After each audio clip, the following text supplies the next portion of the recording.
Olá, muito boa tarde a você que nos acompanha aqui pelo Notícias Agrícolas no ar, nosso boletim de mercado, já com os números de fechamento lá na Bolsa de Chicago. Um dia positivo para a soja tomando um respiro aí depois da pressão intensa dos últimos dias, das últimas sessões. Mas será que tem vida longa esse movimento, essa alta registrada? O que a gente precisa entender do mercado para, de fato, aí entender o rumo dos preços daqui para frente? Quem nos ajuda nesse raciocínio é o meu amigo Ginaldo de Souza, diretor-geral lá do Grupo Laboro. Está aqui com a gente já no vídeo. Bem-vindo, Ginaldo. Obrigado por nos ajudar aqui nesse entendimento do mercado. E eu já começo te perguntando dessa virada aí de Chicago hoje, Chicago positiva. É alguma luz no fim do túnel, alguma mudança de tendência? Enfim, dá para animar o produtor ou calma lá, vamos entender direito o que está acontecendo, Ginaldo? Boa tarde, Alex. Boa tarde, meus amigos, ouvintes dos Notícias Agrícolas. É um prazer, uma alegria estar com todos vocês aqui. Alex, permita-me retroagir um pouquinho, porque nas últimas entrevistas que eu dei, nós estávamos falando sempre do clima, que o clima vinha no limite. Nós tivemos no mês de abril um clima, vamos dizer, no limite, chovendo apenas o necessário, sem fazer reserva hídrica e avançando no plantio, que foi uma coisa muito boa. O mês de maio, que nós esperávamos que fosse um pouco mais úmido, não está sendo mais úmido, e com isso alguns bolsões de seca, algumas condições inadequadas estão acontecendo em vários lugares do Corn Belt. O que acontece? O mercado, então, começou, sentiu, parou de cair. Essa reversão de hoje também nós temos que levar em consideração e responder na sua pergunta objetivamente. E temos que considerar também que há um processo da negociação da dívida, sobre o teto da dívida dos americanos, o teto americano, onde, naturalmente, o mercado vem sentindo o receio, o medo de criar um problema mais sério e os americanos não conseguirem pagar suas contas, já há um calote interno. E isso eu espero que não aconteça, e foi isso que o mercado, essa leitura que o mercado fez hoje também, que ajudou a puxar o mercado. Mas o clima também foi essencial para puxar o mercado, porque temos um longo feriado devido ao Memorial Day na segunda-feira, e isso foi muito importante. Mas a soja, você veja que ela fez altas aí de 20 centavos no July e acabou fechando aí com 12 e poucos, se não me engano. Então, não fechou nas altas do dia. O surpreendente foi o milho e o trigo, que realmente puxaram bem e fecharam próximo das altas. Isso foi o que aconteceu, foi o que fez o mercado puxar. Meus caros amigos, Alex, respondendo objetivamente sua pergunta. Boa, Ginaldo. Então, vamos imaginar que foi puxado principalmente por um movimento dos fundos aí, Ginaldo, que estão mais satisfeitos com o que estão vendo aí em termos de negociação lá nos Estados Unidos sobre essa questão da dívida e que não queriam passar esse feriado prolongado descoberto. É isso? Exatamente, é isso aí, Alex. Os fundos estão muito vendidos em milho. Eles estavam aí no final de semana passada, quando a CFTC, a Comissão de Commodities, colocou a posição dos fundos, eles estavam com 116 mil contratos de milho vendido, 130 mil contratos de trigo, óleo 20 mil, ligeiramente comprado em soja, um tico-tico de nada, e um pouco mais comprado no farelo. Então, os fundos estão shorts, basicamente, e hoje trataram de cobrir suas posições em cima, evidentemente, o assunto estratégico que está envolvendo as negociações da dívida do teto da dívida americana. E, naturalmente, pelo final de semana, o clima que nós temos, que divulgamos agora à tarde, ele veio um pouquinho melhor botando um pouco mais de chuva, mas literalmente pouquíssimas chuvas, comparado com o relatório da manhã. Então, isso também, naturalmente, apagou um pouco aquele ímpeto dos fundos comprando, e o mercado não a soja, principalmente, acabou não fechando próximo das altas. Mas é bom entender que nós estamos indo para o final do plantio. A semana passada nós tínhamos 81% do plantio de milho já concretizado, devemos estar indo agora para o final. Soja nós tínhamos 66%. Essa semana aí eu creio que avançou bem na soja também, e o plantio está indo normal. Agora, é preciso que leve em consideração que este ano é um ano onde o El Niño está previsto entrar a partir agora do verão americano, mas é um El Niño que, por enquanto, não é uma coisa robusta, é um El Niño, vamos dizer assim, tipicamente fraco, e uma coisa pode se levar a outra. Se fosse um El Niño mais forte, a chance de uma safra maior americana, seria muito maior. Então, como é o El Niño mais fraco, mais próximo do zero nas águas equatoriais do Pacífico, em termos de temperatura, pode ser que esse El Niño venha trazer complicações para os produtores americanos. Mas, por enquanto, é muito cedo. Mas o mercado não quer, naturalmente, correr o risco, porque você sabe perfeitamente que, embora o Brasil tenha tido uma excelente safra, a safra americana, 25 milhões de toneladas a menos na soja, derruba, vamos dizer, a oferta. E a China, apesar de estar um pouco ausente, ela vai ter que comprar soja. Isso, inevitavelmente, vai acontecer no segundo semestre. Ô, Ginaldo, vamos entender, então, a importância do clima para a safra americana.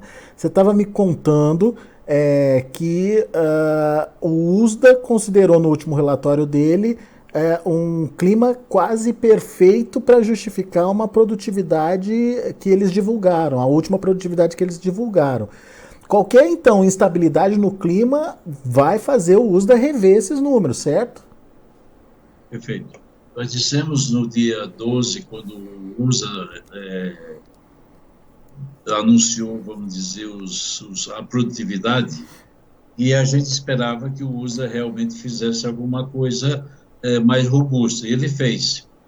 Entretanto, eu quero deixar bem claro aqui que o USDA colocou 52 bushels por acre de produtividade na soja e 181,7, se não me engano, no milho. Ora, gente, isso são números que só encontramos no histórico das safras quando aconteceu realmente um clima perfeito, quase que perfeito.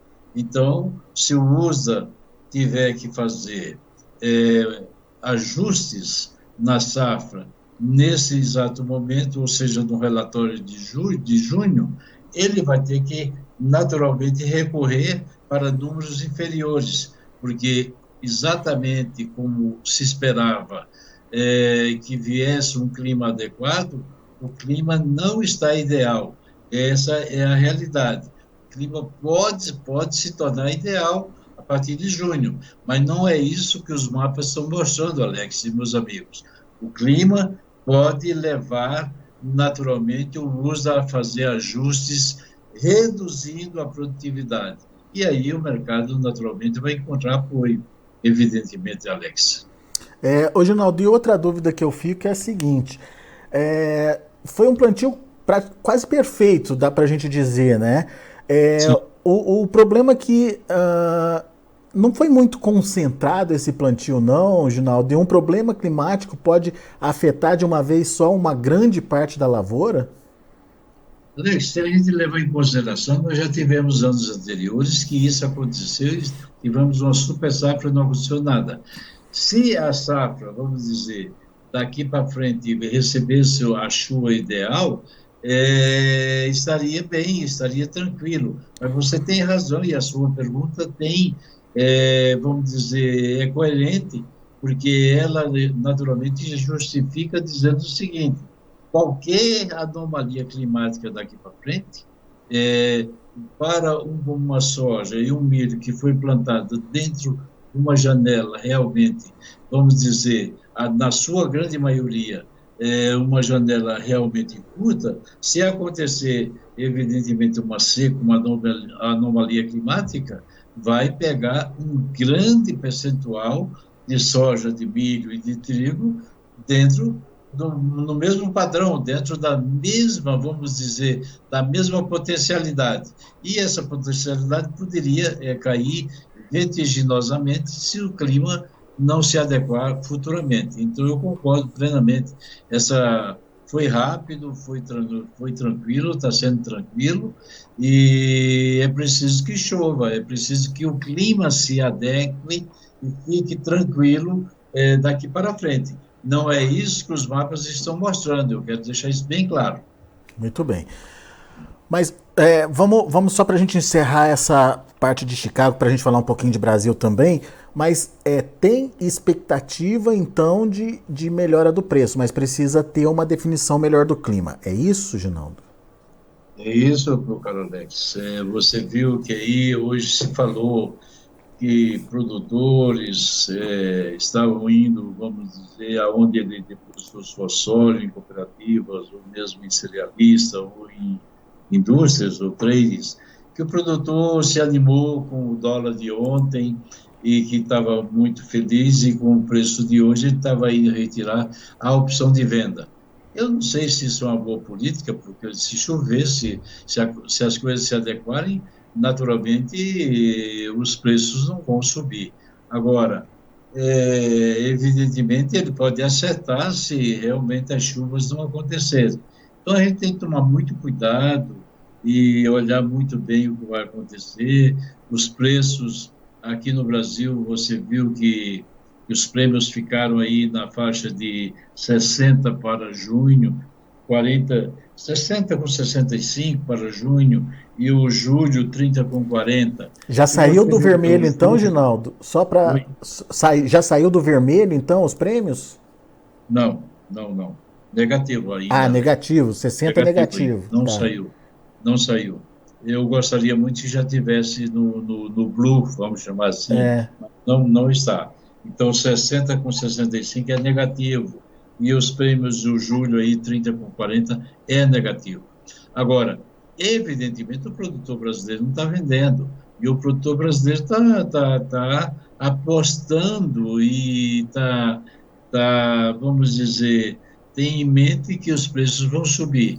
Nesse exato momento, nós estamos mais ou menos em cima do muro. Pode ser que esse divisor de águas seja agora no mês de junho, começo de junho. Porque se não chover, eles vão terminar um plantio muito mal. Você sabe que a janela da soja, ela acaba no final, vamos dizer, lá pelo dia 20, 21 de junho.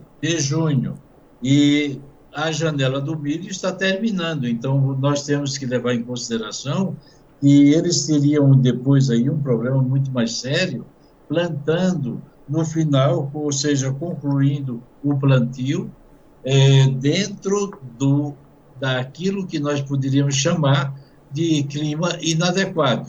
Eles começaram bem e poderiam terminar muito mal.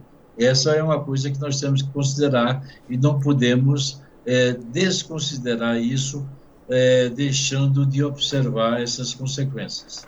Muito bem, então focando agora no Brasil, você falou que ainda temos pela frente 2 meses aí de prêmios negativos, depois começa a melhorar, Ginaldo? Começa a melhorar, evidentemente, mas aí você vai para o agosto, Alex, e você começa a olhar. Bom, o prêmio de julho está negativo, né? Vamos dizer 30 centavos, 30, 40. Mas o julho vale 13,40, vamos dizer em números redondos. O prêmio de agosto está positivo, 25 centavos. Só que o agosto em tela vale 12,60. Olha a diferença. no o agosto vale US$ 1 e alguma coisa abaixo do agosto, vamos dizer do julho. Então, tem esse detalhe, Em uma julho, coisa está mais ou menos na outra. em julho Se não você, vier chuvas adequadamente, esse agosto vai cair, evidentemente, como vai cair o setembro, como vai cair o novembro. Então, em julho os você, prêmios positivos, mas é preciso que você observe que a tela, ou seja, o Chicago vale muito menos no futuro do que está valendo o julho no presente de hoje. então o que você está falando é a conta julho é com prêmio negativo e agosto com prêmio positivo. No final das Sim, contas, a gente tem um julho e um agosto muito parecido em termos de preço, certo? Mas que o risco para o agosto é maior, então, Ginaldo. sim, você tem a questão do clima. Se tudo correr bem, o agosto vem para baixo, evidentemente. Uhum. Mas o que a gente percebe é que o pessoal está apostando que esse plantio pode não terminar bem. E aí o Tá. agosto subiria, evidentemente. Subiria o setembro, subiria o novembro e assim por diante, né? Então, Mas tem alguma estratégia adequada ou estratégia melhor? não. Então, hoje eu diria para você que, na minha visão, a estratégia que o produtor brasileiro adotou de não vender, vamos dizer, 50% da sua safra, não foi uma estratégia perfeita, mas daqui para frente ela ele não precisa se preocupar tanto, porque ele pode observar que os preços futuros com o prêmio está mais ou menos equivalente ao Aham. preço presente com o prêmio negativo. Então, se houver essa possibilidade, e isso existe num clima, vamos dizer, inadequado para o final do plantio e para a entrada do verão americano, aí sim ele poderia se recuperar em termos de média de preços. É isso que eu acho que é a estratégia do produtor, que não foi 100% correta, na minha opinião, me perdoem os produtores, meus amigos, que eu tanto amo e tanto quero, e tanto procurei fazer, trazendo informações adequadas para eles. Quero dizer que você pode ter um final feliz se tudo se adequar em termos climáticos nos Estados Unidos, vamos dizer, com a anomalia que pode vir a acontecer, Alex. Mas daí é aquela coisa, né, Ginaldo? 50% de chance para acontecer e 50% de chance para não acontecer. Temos que esperar Perfeito, cenas dos próximos perfeito. capítulos, né? Mas uma coisa nós temos que levar em consideração, Alex. Pelo menos não está correndo 100% certo. É, E o USA já colocou números de como se tudo estivesse mil perfeitamente maravilhas, correto, né? o que não está. Então, qualquer coisinha que acontecer, que o USA tenha que reduzir um bucho por acre, 2 buchos por acre, a safra americana já não é mais aquela safra de 126 milhões de toneladas, vai cair abaixo dos 100, pode cair abaixo dos 120, e aí viria de novo, naturalmente, um suporte para preços e os preços voltarem a US$ 14 depois. Agora, é, levando em consideração que se tudo correr bem depois, esses preços de 12,60 que você encontra aí no agosto, pode vir muito abaixo dos 12 no futuro mais próximo. Boa, Ginaldo. Meu amigo, então analisamos o mercado. Agora eu queria que você analisasse o sucesso do próximo Crop Tour. Tá vindo aí mais uma rodada de viagem aos Estados Unidos e Canadá de novo entrando aí nesse roteiro, certo, Ginaldo? Perfeitamente, Alex. E dessa vez nós vamos fazer a coisa certa. Como a maioria dos brasileiros não tem visto canadense, nós vamos fazer primeiro o Crop Tour saindo do Brasil no dia 25 de agosto, chegando no dia 26 no Canadá. Nós vamos fazer o Crop Tour no Canadá 3 dias. Aí largamos o carro lá, pegamos um avião, vamos para Chicago e aí vamos fazer o Crop Tour americano. Isso percorrendo todo o Corn Belt, entrando por Illinois, Indiana e e Ohio, voltando pelo sul. Vamos, inclusive, participar do Farm Progress Show, que esse ano vai ser Indicator. Então, nós temos uma expectativa de que vamos chegar lá e termos realmente condições excepcionais em loco de dizer para o produtor brasileiro, olha, está acontecendo isso, isso e isso, não venda a sua soja por isso, por isso, por isso, ou venda a sua soja por isso, por isso, por isso. Essa é a nossa missão, é uma missão, vamos dizer, que a gente já faz aí há muitos e muitos anos, desde que eu fui, vamos dizer, diretor aí de multinacionais, como vocês sabem, mas esse ano nós esperamos fazer realmente uma viagem fantástica. Vamos levar apenas um grupo de 8 pessoas, que inclui eu e o Daniel de Notícias Agrícolas, e mais 6 profissionais da área, como agrônomos e diretores de empresas do ramo do agronegócio. Então, já estamos aí, basicamente, faltando... A grande dificuldade, Alex, está sendo para muita gente. Nós temos aí uma lista de quase 30 pessoas na fila de espera, né? para viajar conosco. Nós só vamos levar 6 pessoas, 6 pessoas, além de mim e o Daniel. Então, essas 6 pessoas, a maioria não tem visto americano. E sem o visto americano não adianta, porque esse ano não vai mais conseguir visto americano. É preciso... Quem já entrou, deu entrada, está marcado, olha, vai receber o visto lá em julho, por aí, tudo bem. Agora, quem for pensar em pegar seu passaporte e levar para fazer o visto, vai numa empresa especializada em vistos, não vai conseguir mais para esse ano. Então, lamentavelmente, tem muita gente aí querendo viajar, mas está impossibilitado devido à questão do visto americano, Alex. Pré-requisito, então, tá com visto americano em dia aí para poder participar aí dessa viagem. Agora, Ginaldo, quando vocês vão estar lá mesmo? Nos Estados Unidos? Nós vamos sair daqui do Brasil dia 25, 26 estaremos em Toronto, depois vamos a Regina, lá do lado oeste. Aí lá nós pegamos o carro, fazemos todo o Crop Tour.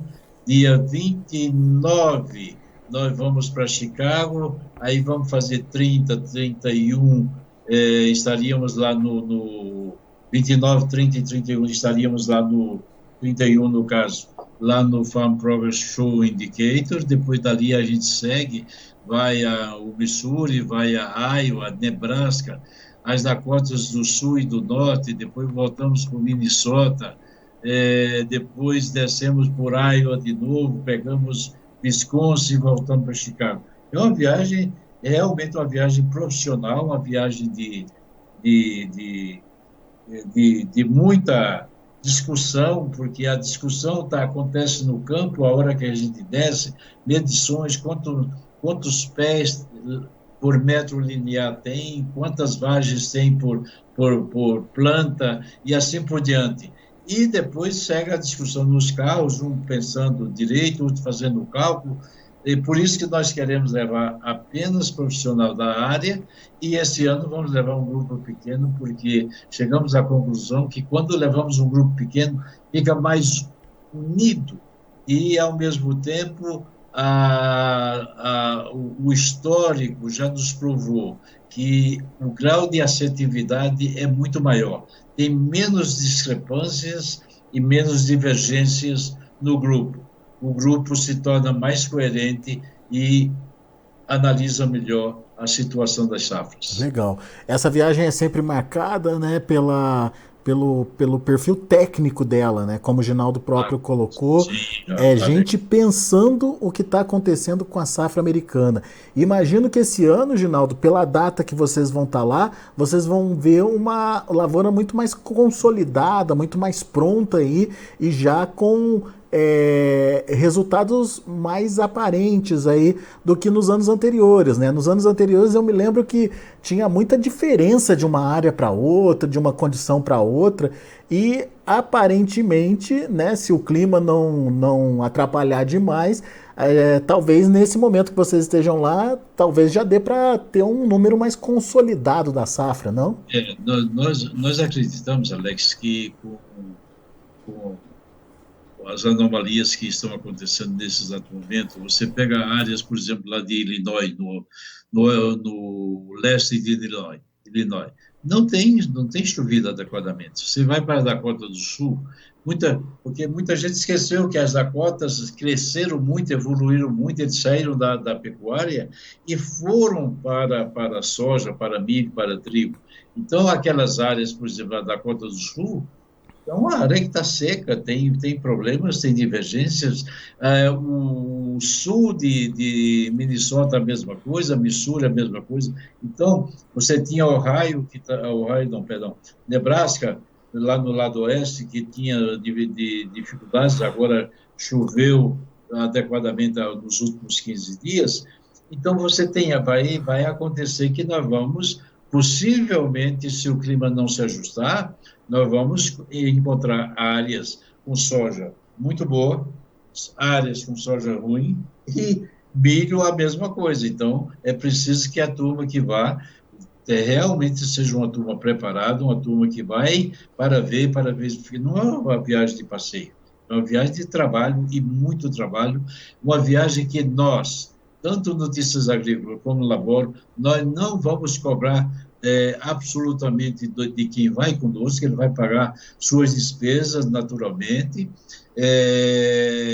Nós não vamos permitir que, vamos dizer, que o grupo se disperse, porque num grupo muito grande há uma dispersão de ideias, de movimento, e então isso nós vamos encontrar áreas, eu te digo, na minha visão, com problemas e áreas sem problemas. E aí cabe-nos dizer qual é a média, qual é a produtividade, qual é a essência do final da safra americana de soja e de milho e de trigo. É isso que nós esperamos poder, com as bênçãos de Deus, fazer e fazer bem feito. Boa, Ginaldo. Meu amigo, muito obrigado pelas informações, muito obrigado por ser esse nosso parceiro aqui no Notícias Agrícolas, parceiro de primeira hora sempre. E, enfim, sucesso para a viagem e volte sempre para comentar com a gente aí essas oscilações de mercado, combinado? Com certeza, meu caro. Um ótimo final de semana a você, sua família, aos amigos e membros de Notícias Agrícolas, aqueles que nos escutam, nos ouvem. Eu quero gentilmente, humildemente, desejar a todos vocês um excelente final de semana, um abençoado final de semana, com muita saúde, muito bem-estar, muita alegria de viver e muita esperança. A vida é feita para viver. Boa, Ginaldo. Grande abraço, meu amigo. Até a próxima. Para você também, meu caro. Um ótimo abraço a todos. Tá aí, Ginaldo de Souza, Grupo Labora aqui com a gente, dando um show de informação, trazendo informações importantes aí para, inclusive, você, produtor, poder se planejar melhor em relação à sua comercialização. Vamos ver os preços, vamos ver como estão as negociações lá na Bolsa de Chicago. De olho na tela, finalização positiva, como a gente já adiantou aqui, julho fechou a $13,37. 13 pontos mais 25 de alta. O agosto subiu para $12,61 por bushel, com uma correção positiva aí de 11 pontos mais 25. Setembro, $11,98 por bushel, uma alta de 14 pontos mais 75. E o novembro, $11,89 por bushel, subindo 17 pontos mais 25. Esses são os números da soja. Vamos ver o milho. Para julho, $6,04 por bushel, 13 pontos mais 25 de alta. Para setembro, $5,29 por bushel, 18,5 de alta. A mesma alta para dezembro, que fechou a $5,34 por bushel.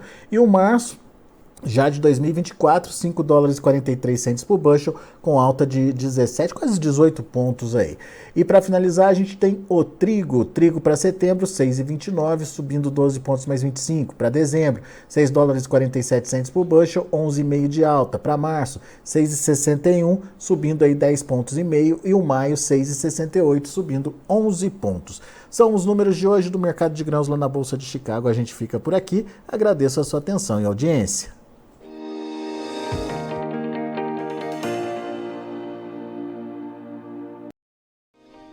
Se inscreva em nossas mídias sociais. No Facebook, Notícias Agrícolas. No Instagram, @Notícias Agrícolas. E em nosso Twitter, @Norteagri.